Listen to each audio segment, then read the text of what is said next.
It's Jai, that Aussie metal guy here with Crannk.com. Tonight, we have daydreamers who have spent the past decade growing from teenage backyard performances into one of the cities and Australia's most exciting emerging alt-rock acts. Built around friendship, DIY, creativity, and an energetic life presence, the band has gradually evolved beyond the playful garage punk of its earlier material into something heavier, sharper, and increasingly honest, following a massive 2025 that included East Coast touring, sold-out Melbourne performances.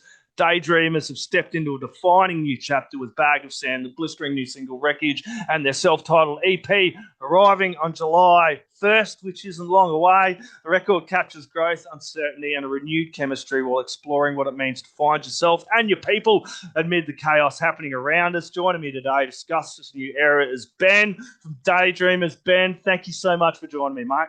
Thank you for having me, Jai. It's exciting. Absolute bloody pleasure, man. For everyone discovering Daydreamers through this EP, tell us a little bit about yourself and your role within this band. Well, I've just joined the boys before their first tour on drums. So we shot a music video, then I think they had some changes and needed a drummer, and I kind of jumped in with Zach and the boys. So yeah, it's been really good, and I think since the tour, especially, like, the music's changed a lot, and I think you'll hear that a lot in the new EP, which is pretty exciting. So yeah, lots of creativity going on with me, Jordan, Zach, and Dan, which has been great. So yeah, that's exciting because Daydreamers started out like, I remember hearing Daydreamers, like the name. I got the email, I'm like, dude, Triple J. I still a lot of Triple J. Yeah. Those guys in the early days built a lot of groundwork and that, going through the Unearthed and all that as well, and got a fair bit of airplay. What was it like coming on with that as well? It was cool. Like, they'd kind of done all the hard work, so I just kind of slotted in. But they've been doing it for ages. And Zach, he's like, the most high energy frontman I've ever kind of worked with, which is sick. And it really, I don't know, it stands out, I think, especially in the Melbourne scene. Yeah. Especially for the genre of music as well. I feel like he's found a way to bring a few different genres together and scenes and make it feel accessible to everyone, which is really cool. So yeah, they've laid a lot of groundwork, and it's kind of really working out for them, I think. Yeah, they got a really, really great sound, which we'll dive into more of. But I'm actually curious to know about some of your influences and artists that kind of inspire and influence you as a drummer leading into this. Yeah, far out.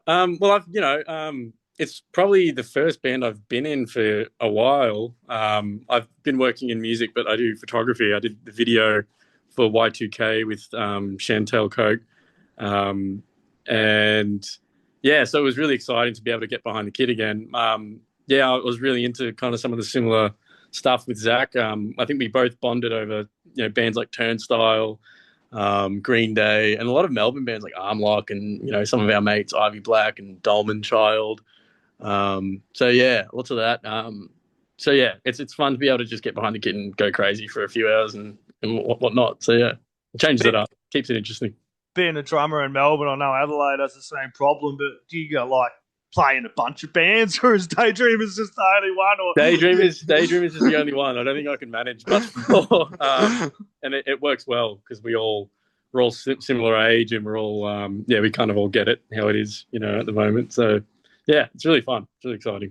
Yeah, well, with the brothers there, Daydreamer, we do have Zach and Jordan, the brothers. Correct. And what was it like stepping into a band with such an established personal, musical, and family connection as well? It was. They're very different as individuals, but they're definitely brothers at the same stroke. But no, it was kind of quite natural. I think we had one rehearsal. And I knew some of their songs from shooting their gigs already, so it kind of just worked quite quickly. I think. Well, yeah. See if they agree, but it worked real well, and they're really nice boys. Really, encouraging. I think we were all quite encouraging of each other, and since I think we kind of just get sucked into talking about how good it is working with each other a lot. Especially with some of the new songs, when we were producing them and working on them together, it was a lot of experimenting, and just the collaborative process was really effective, I think, which is kind of rare, I think, when you're working with more than one person. It's worked out quite well, and they're good boys, especially Jordan and Zach. yeah, having two brothers in the band is usually kind of volatile, but it's really good. It works Yeah. really well. I got to Yeah. ask, as a photographer, I do a little bit of gig photography over here. Yeah, When sick. you come in and are you thinking like of the visual aspect of side of things after with the songs and the input and that kind of With side? Daydreamers? Yeah, with Daydreamers, Yeah, man. absolutely. I think myself and we've got Chantel Yeah, who works a lot with Zach and myself with just like the creative ideas, the visual aspects, which is a lot of fun. yeah, And I think if you even go on like the Daydreamers Instagram, you'll see, I think, the change over the years of kind of how they've rolled out the visual aspect. Yeah, go check it out. There's but there's a lot of effort being put into it now as well. There's a lot of creative ideas floating around, and everyone's getting their say and that bit of input. And it's been really really enjoying because I get to still be photo video mode, but also drummer. So it's kind of best of both worlds. So yeah. yeah. As a drummer, though, do you think like, come on, come back here a little bit, cameraman? Oh, Sometimes, well, dude, like that's what I always find the hardest as a photographer, trying to yeah. get the fucking drummer in the shot as well. No, well, personally, one thing I've learned from being in the band now, after like taking photos of other bands and now being in the band, I'm like the most camera shy person on earth. So, That's a good spot.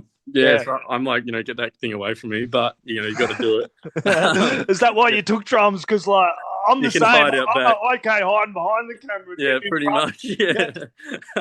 Yeah, that's pretty much how it is. But I've had to kind of lock in and step up in that regard. So yeah. But it's been good. The new EP has been described as a rebirth of Daydreamers and a reflection of the stronger chemistry within the current lineup and the way the guys have been. What has clicked between the four of you during this period since that tour and since you've joined? It just feels like you've stepped it up a notch, the sound and everything. Yeah. Well, I think if you listen to some of the band's maybe earlier work, if you will, compared to this new EP, I think the big thing I've noticed since being in the band and as we all kind of work together is like less is more. Their songs are still quite high energy, but I think it's more about, okay, let's cut the fat off and let's like try and write like every song we want to be like super proud of, and we don't want to like cut corners. And I think we're at like an experience level now where we can kind of be honest with each other and be like, like I think there's a better idea here, or maybe we should try this, or maybe we should cut this out. Do we need a new section, or are we rambling? So there's lots of discussion that happens, and I think the songs seem more mature. I think it definitely, like rebirth is probably a good term to use for this new kind of venture. I think it's reflected as how even the EP is structured. It's a bit of a story, which is really cool. Yeah, it's kind of mentioned the intro. It's a bit more personal, a bit more maturity in the songwriting. Not that there wasn't there before. And as you mentioned, the current lineup, it feels like, as you were mentioning there, it become more comfortable challenging each other musically and creatively, but taking it as the band and not getting upset and going, hey, maybe we do this with this track instead of that, and then sitting back and going, okay, that works. Sometimes sometimes definitely to the detriment of my abilities. But we make it work. Dan, who's a really great songwriter, he's got some he's got like an interesting idea of my capabilities, but he kind of pushes me in that way. He writes some great parts, and I just have to, rise to that challenge. Every time he sends a new demo, I'm like, oh God, how am I going to play that? But, we lock in when we make it work. So what was the songwriting process for the self-titled EP? And I love the way you just went with Daydreamers too for the name of it. Yeah, no, I think it's really cool. It's pretty stark, much more like reduced kind of visual, which is nice. Bit more, striking, I think. Yeah. And for production, because I'm really into that kind of nerd out. Bit of a synth guy, I love my synths. Got lots of gear, and so we kind of just got in a room together it was honestly like 2 days, where most of the songs came together, which seems kind of ridiculous, but just like in terms of demoing, it took like 2 days to write, maybe 4 of the songs, and then we had a few of them already, and then we developed them after. But yeah, lots of just like, let's, set all the gear up, we'll have everything ready, everyone's sitting down, hanging out, and Yeah, we'll just try stuff. We'll throw shit at a wall and see what sticks. And often things stuck, which was really cool. And we were kind of just like, let's see how crazy we can get. And if we want to bring it back, we just do that later. And it was cool being able to be like, oh, I don't know what to do here. Zach, do you want to try something? Or Dan, do you want to try something? And it just worked so well. And that was really inspiring and I think encouraging for all of us as like just musicians and kind of music nerds, or putting our producer hats on. It was lots of fun. Yeah, and we did touch on the name of the album, Daydreamers. It does feel like a statement of identity as well, coming back to the start again. Was this the right collections of song to carry the band's name kind of, from that point as well? I think so. Like with the Rebirth idea, it's like, I think Zach would agree and the boys would agree that this is like probably the best work they and we have kind of done, which I think is always the goal. Your newest thing should be your best thing. You should aim for it at least. Yeah. And we wanted to kind of push it out of our comfort zone. I think it's definitely something we want to attach that self-titled idea to. And tell me a little bit about because I know you said you joined in, you come in after that tour, but this EP it's just got your personality and your musical background on this album as well. What was it like bringing those influences and your touch to this as well? Oh, like it was awesome. Like I had like Wreckage, the song we just released, the single that came out last week, was a demo I had laying around, just like something I wanted to, because I'm kind of into like the Prodigy and stuff like that. I'm like, love playing with those ideas. And then I had this demo just sitting there, which was just like the drums and the guitar parts. And I remember just sending it to Zach, being like, like I wrote this, by the way, like just whatever, let me know what you think. And he was like, this is like fucking cool as shit, and I was like, okay, like let's just fucking write to it and see what happens. And that became one of our favorites, similar to the last song on the EP, which hasn't come out yet, was one that I got to write and the boys were pretty happy to have on the new EP. And it's a pretty, again, like a bit of a departure from Kintsugi, what you're used to. Oh, so the Earshot is the last song. Yeah. Yeah, the last one's Earshot, and Kintsugi is the first one. Yeah. So that's, it's pretty cool. Yeah, it is killer. I loved Wreckage, and you mentioned Prodigy, dude, because I didn't want to fucking mention that. Like, I love them, vibes, dude. As soon as I heard that Wreckage, and I put that on for the first time, I had that English Prodigy vibe sound to it straight away. I caught that, dude. So that was really good. You picked that. No, we're not shy. We're not shy about our influences at all. I don't think we're very much like we want to channel the energy of that, and we wanted to make it our own and deliver a new message through the music. With Zach's voice and with that dance and the way you do things, it was different, but it fit so fucking well and just sounded so good to just have that twist. And then when Zach's vocals kick in and his voice and just the way you guys done that, it was just such a great song from the start to the end, and the way you did it as well. Yeah. Well, it's cool that you picked up on that, because that's the goal. So it's very cool. Yeah. And you got to mention the heavier and alternative influences have always existed with Daydreamers as well. Absolutely. But the new material does feels more forceful and more focused. Yeah. And did that heavier direction develop naturally with you guys in this EP? I think so. Yeah, definitely been like, we want to, like, is this album? Yeah, it feels like an album. But I think with Zach, especially at the moment, one thing he wanted to really kind of express with the music was, the idea of like, are we angry enough at the moment? Are we thinking enough at the moment about things that are kind of, getting to us in the world? Is like themes of, AI and the presence of AI, arts and culture and the world and politics. It's very like, another one of our influences is Midnight Oil. Probably not in terms of like the sound, but just like the way they pushed their message and what they wanted to say, quite direct, but like still like tasteful musically. Yeah. And I think, we kind of we even play King of the Mountain as a cover sometimes, which is sick. But I think it's, the heavier aspects, yeah, very natural and very much like this feels right. And when we play these songs together, when we listen to these songs together, it's like, yeah, that energy really just gets like more intense every single track. Yeah, which is sick. Yeah, and the EP carries a strong idea of finding yourself and your tribe through all the chaos. Yeah, yeah, You tell us a little bit about that as well. Kind of, that's kind of what I was yeah, getting off. yeah. Because I think it's easy to get angry and kind of maybe upset with some things that are going. But yeah, it's important to still stay level with yourself and not get too don't get lost within the misery of someone else's decision making. If that's politicians or creative choices in art you love or changes in the scene that aren't really for the better of the individual or the artist. Yeah, Being being aware and feeling the sensitivity of it all, but not losing yourself too much and making sure that you still do what's right for you and you care about the people closest to you and still being a human. I think is really important. Still living even though it's hard at times.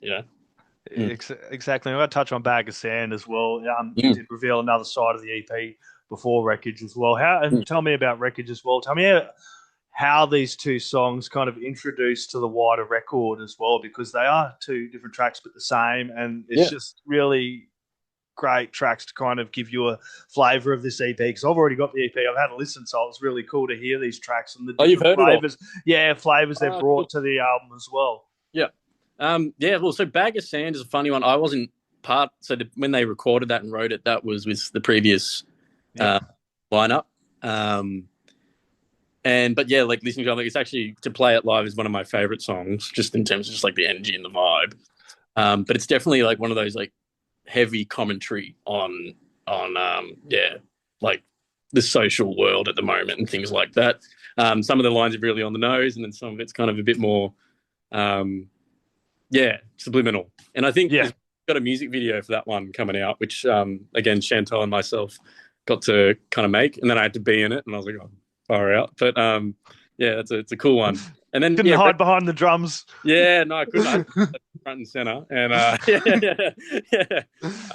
it was a lot of fun. I think it looks really great. So that's another exciting aspect. But I don't know if I should even be talking about it. But there it is. Spoiler. But yeah, no, those two songs definitely are they're like sister tracks or sibling tracks. In terms of some of the themes and the commentary on today. It's obvious, but they're still quite tasteful, I think. Yeah, it's a pretty crazy bloody world, and it's great to see bands still having a message to their music as well. We mentioned Midnight Oil and Peter Garrett is like kind of, we're touching on the themes of AI, and he's still fucking championing music. Say what you want about him as a politician, whatever, and all that bullshit around that. As a musician and as an Aussie, someone who's always fucking stood up for the right of musicians and the First Nations, man, that guy is a fucking absolute champion for everything he does, Peter Garrett. Just had to chuck that in there. The EP was recorded between Sing Sing Studios and Zach's home setup, I think, from what I was reading. Correct. Tell us a little bit about the recording process and that side of things. Yeah, so Zach and I, we went through a phase of just being quite, he's 3 songs a session, let's just like do as much as possible. And, we'd write for, hours on end, just, after work, go to Zach's place. And just sit there, even if we don't come up with something, that ends up being worked on. It's good to get that energy out, and then we find those gems every now and then. It was a lot of, I think we led with the instruments for like the musical side of things first, to create kind of like the kind of sonic energy that we wanted to kind of express through the tracks. So we'd start with like the music. What do we want the drums to feel like? Do we want people to dance? Which was another important thing for us. Was like, we want people to like be able to enjoy this music and move and still, kind of have a boogie. But hear the message as well. And it's still like, it's heavy, but it's fun. It's dancey. And I think a lot of those words, we had a mood board going the whole time, which was cool. Be like, we should stay on this track. Like, is this deviating too much? Is it losing focus? But yeah, it was a lot of, let's bring this piece of equipment over. I've got like, we'll bring the OP1, we'll bring the Nord rack, or some drum machines, and just see what we can come up with. Like, what could we do? Let's start the song in a new way that's out of our comfort zone, and then build around that. And there's definitely times where, you know, Zach would be like, okay, look, I love what you're doing, but this is very you. Like, try and fight that, you know, and then vice versa. So it was really, yeah, like a really learning creative process, which was, yeah, like I said before, just awesome. You know, it's not easy to come by people who kind of understand you and your creative process all the time. So having the 3 and 4 of us just kind of bashing away constantly it's really sick. Yeah. Yeah, well, Daydreamers have kind of built a reputation around the energetic and the interactive live shows, that indie rock sound that just grabs you. You know what I'm saying? Yeah. And you kind of feel like you have caught that energy inside the studio recording. How difficult was that as well? Oh, like, yeah, no, it was full on. I think so. We recorded drums at Sing Sing for most of for pretty much all the tracks. And yeah, it was important having everyone there and just being like, this, you're playing the parts fine, but let's, like, how far can you go? And even down to, you know, like the snare sound, like, what are we going to use? Like, do we want this sound to be like a firecracker that just cuts through the mix and really like punches you in the guts, you know, like, so we took a lot of care with the sounds and stuff, and making sure, the energy of the demos was translated through when we had those final recordings. And I think Cal Edwards, who we worked with at Sing Sing, he had a lot of, you know, kind of influence over that as well in terms of the energy. And yeah, it was really great. We had like a really awesome team who was like really conscious of the energy we wanted. Yep. And set in kind of, keeping us on that track and not getting too even getting too crazy sometimes, you know, just finding a sweet point, because you don't want it to turn into just like a bloody wall of sound that's just unlistenable. So yeah, having that kind of creative restraint as well, I think played to our strengths, I think, a lot.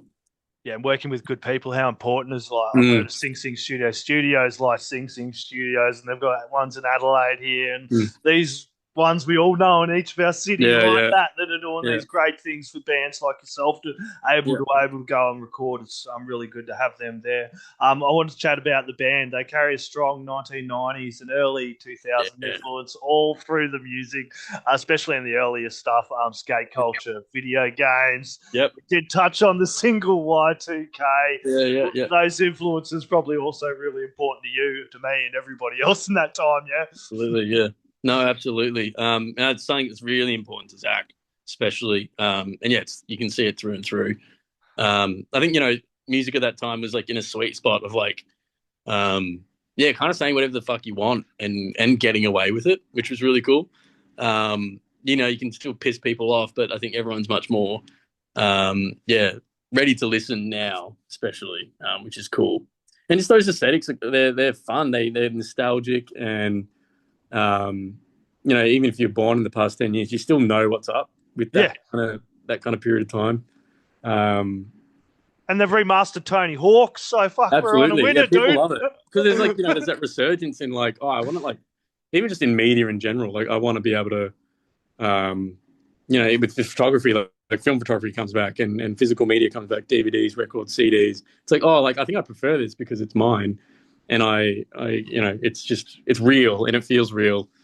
Well, having that listening experience, like, I know you guys have like got a lot of streams and people like that, but when you lock into an album, like, you go down, you grab this Daydreamers album, as I hope all of you are going to do on July 1st that are watching this, you get home, you put it in your player and you put your headphones on, and you get lost in the listening experience as well. You just really can't fuck with listening to whole albums. I just love it, you know, and that kind of around that, the last generation was like whole albums for me. You'd buy an album, you go home and listen to it, and to listen to this whole album, you really have built a soundscape and a story to what you are trying to create and where you're coming from as well. Absolutely. So it really does need that full listen through.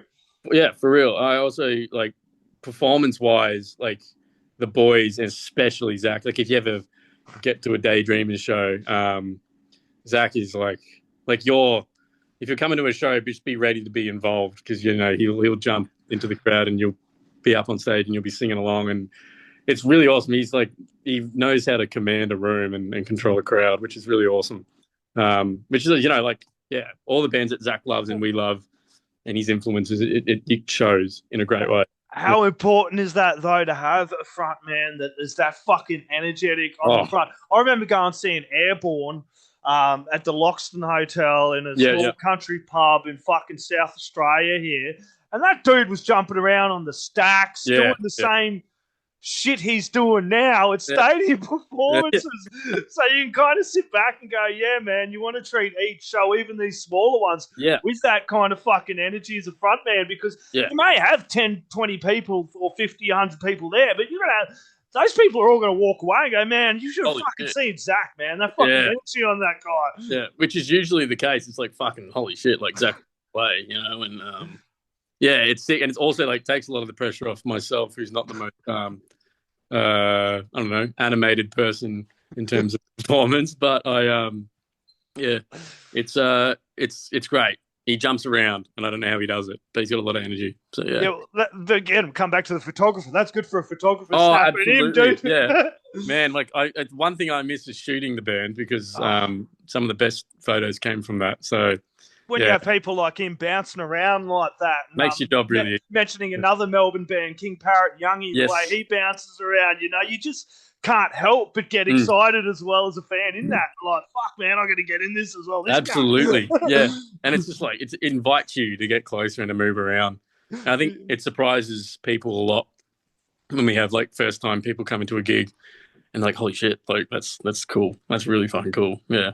Yeah, and Melbourne has an incredibly great alternative punk and heavy music community. Absolutely, yeah. But is it also difficult for some emerging bands to kind of break through that as well, because there's so many bloody bands? Does the scene get a bit standoffish at times with each other? I don't want to accuse the scene of being cliquey, but but as all scenes are, there's definitely pockets, and I think, I've spoken to Zach about this before as well. It's like, I think he wants to cultivate, a community of where, everyone, no matter what genre you're in, like we can all play, and it's not about, your followers and all that. It's more about, when you get up there, do you love it? And if you do, like, you're welcome to be here, and I think that's what matters the most, It does, if you just enjoy something, just go fucking rock out to it. Why complain? There's too many people sitting here at home like this now, like tap, dude. Just fucking go enjoy. You don't like it, shut the fuck up. The best thing you can do is go to a Daydreamers gig and just rock the fuck out, man. And there's so many bands, as you said, in Melbourne and just in Australia alone, but everyone's, trying their best. And I think that's really sick, especially at the moment. Everyone's just like, why not? Just go hard. Like, it's sick. Yeah. It's when people hear the complete self-titled EP on July 1st, what do you want them to take away from this? Oh, I want them to feel like everything's going to be okay. You know what I mean? Even though it's a bit tough and you can get angry, but it's going to be okay. Yeah, damn straight. I'm not going to ask you to pick your favorite track on the album, because I've got a feeling it may be one I already know. But dude, and it's like picking a favorite child. I hate doing it at times, man. It really is. Well, what's one of the favorite tracks to play live, though, dude? Oh, play live. You do have a launch show. No, there's a song called Space Race that's going to be coming out, and I remember hearing that. That's one of Dan's tracks that he kind of brought to the band, and I remember hearing that. Like, that's really tough, and that's really fun to play. Like, it just has this. Yeah, it's kind of just this no bullshit attitude to it. I'm like, this is sick. And you just want to go, like, my endurance is questionable at times when I'm playing, but when that song comes up, I'm like, no, I've got to give it absolutely 100%. You know what I mean?